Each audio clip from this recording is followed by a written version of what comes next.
अस्सलामुअलैकुम वरहमतुल्लाहि वबरकातुहू। दोस्तों, आज की इस वीडियो में मैं आप लोगों को वो बात बताने वाला हूं जो शायद आप लोगों ने हमारे ही चैनल के ऊपर प्रीवियस वीडियोस में नहीं देखी होगी, ना ही जानी होगी।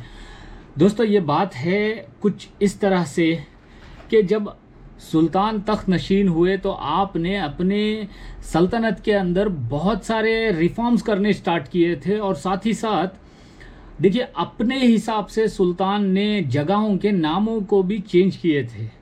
कुछ जगहों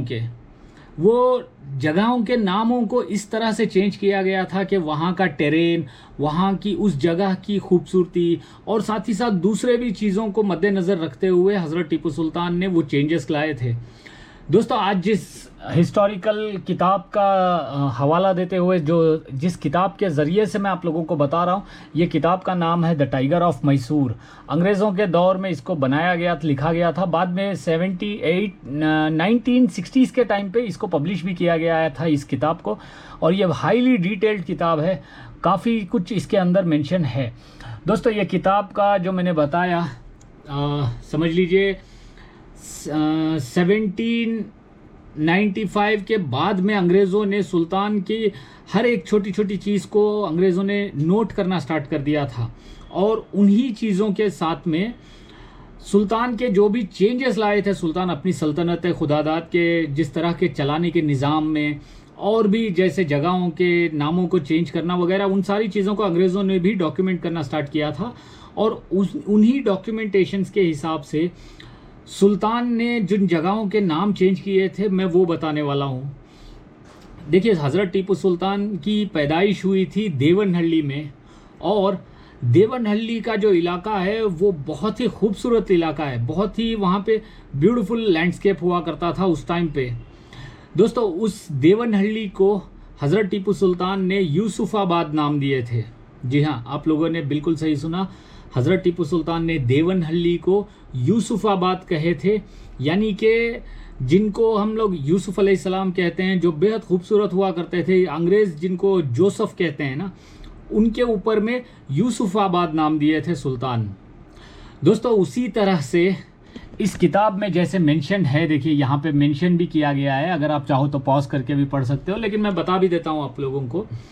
सुल्तान ने सिरा का नाम, सिरा जो कर्नाटका का एक, समझ लीजिए नॉर्दर्न कर्नाटका की साइड में एक बहुत ही इम्पॉर्टेंट जगह हुआ करती थी, और मुगलों के दौर में दूसरा कैपिटल माना जाता था उसको, सिरा को हज़रत टीपू सुल्तान ने रुस्तमाबाद कहा था, रुस्तमाबाद नाम दिए थे, क्योंकि सिरा के जो लोग थे सुल्तान के टाइम पे वो बेहद बहादुर हुआ करते थे, उनको रुस्तम कहते थे। यानी कि वो एक ऐसा है कि जैसे समझ लीजिए एक फ़क्र करने वाली बात थी उस टाइम पे, क्योंकि वहाँ पे वॉरियर्स बहुत थे, जो सुल्तान की फ़ौज में भी वो लोग काम करते थे वगैरह।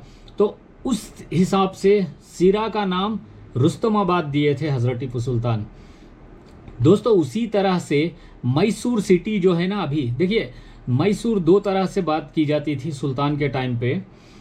पूरे किंगडम ऑफ मैसूर को ही मैसूर कहा जाता था, लेकिन श्रीरंगपट्टनम से लगभग 16-17 किलोमीटर दूर पे जो एक सिटी है आज के दौर में, जो मैसूर सिटी है ना, सुल्तान के दौर में भी उस सिटी को भी मैसूर ही कहा जाता था। लेकिन हज़रत टीपू सुल्तान ने मैसूर सिटी का नाम नज़राबाद कहे थे, क्योंकि बहुत ही खूबसूरत जगह थी वो भी, मैसूर सिटी भी उस टाइम पे, और वहाँ पे एक किला भी हुआ करता था।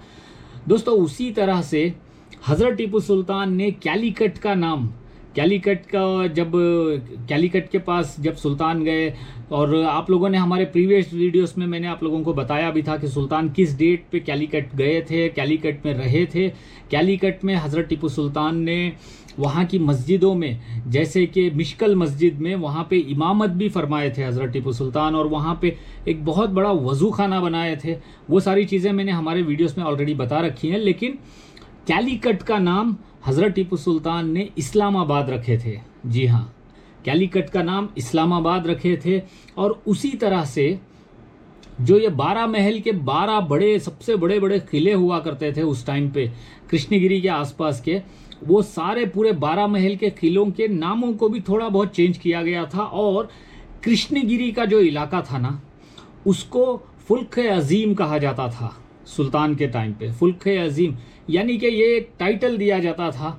और साथ ही साथ इसी तरह से हज़रत टीपू सुल्तान ने दिंडीगल के इलाके को, दोस्तों दिंडीगल मैं बता दूं आप लोगों को, लगभग समझ लो 400 किलोमीटर के आसपास है बेंगलोर से।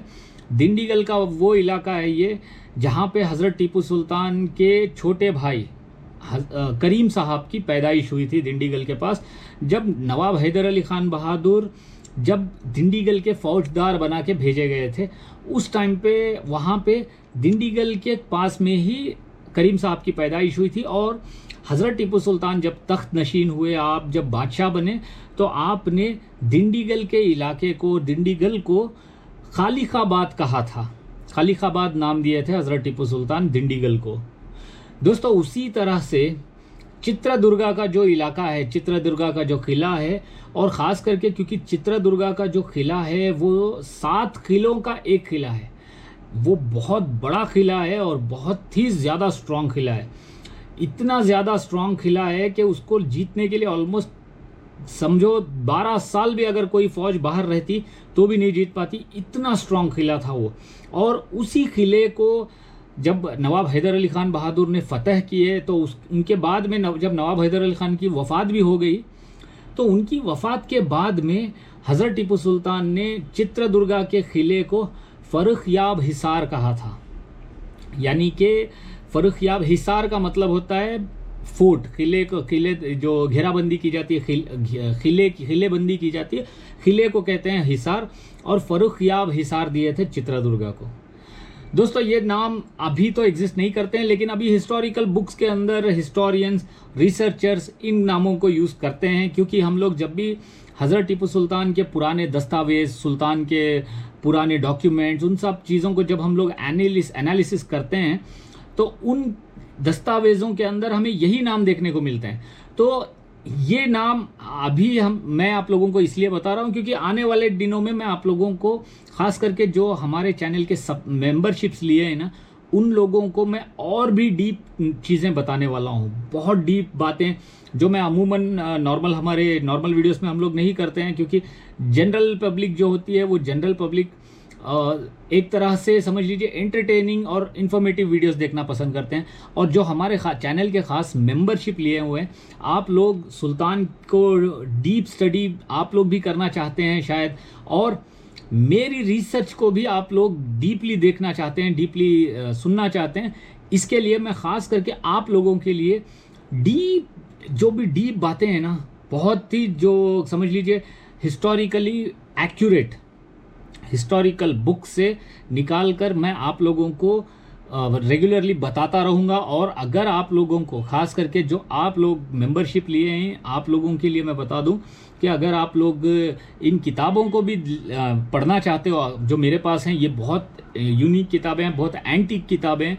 अगर ये किताबें आप लोगों को पढ़ना चाहते हो तो आप लोग मुझे बराए मेहरबानी फेसबुक पेज पे शफीक अहमद व्लॉग्स पे या फिर मेरे इंस्टाग्राम अकाउंट पे आप मुझे कांटेक्ट कीजिए। मैं आप लोगों को इन किताबों की लिंक दूंगा, आप वहाँ से डाउनलोड कर सकते हैं या फिर आप हमारी वेबसाइट से भी पढ़ सकते हैं।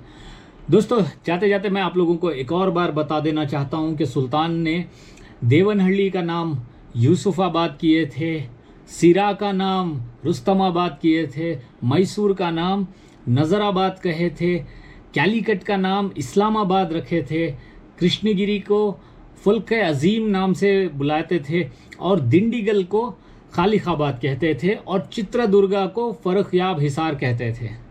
उम्मीद है आपको ये वीडियो पसंद आएगी। इंशाअल्लाह मिलूँगा मैं बहुत ही जल्द नेक्स्ट वीडियो में। जज़ाकल्लाह खैर। अस्सलामु अलैकुम।